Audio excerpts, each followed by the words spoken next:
د بلخ ولایت د سوالګرو راټولولو کمیسیون د روږدو او بېوزلو کورنیو د ملاتړ په موخه 100 تنو ته خوراکي توکي وویشل. د یاد کمیسیون مسؤل وایي چې په دغو مرستو کې یوه بوجۍ اوړه او یوه بوجۍ وریژې شاملې دي چې په اړمنو کسانو باندې ویشل کیږي. ما از این 100 نفر معتادی که بی‌بضاعت و مسکین و فقیر بود به سرپرست بود، اونا را جدا کردیم، اونا را لیست کردیم.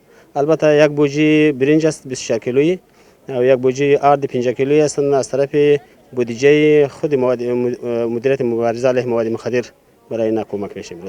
بلخوا د دې مرستو ترلاسه کوونکي د دغه اقدام د ستاینې ترڅنګ دا یو انساني او اسلامي عمل بولي او د یادې لړۍ د دوام غوښتنه کوي.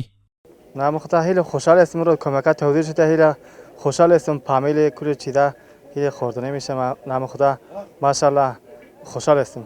بسیار ضعف میدانه رفع کنه مشکلات ما را. برادر بازی کردم باید از خوبتر شود. برادر ما که است عمل میکرد ولی 3 ماه را قید دادیم، میره باید 3 ماه کدیم کمک کنم.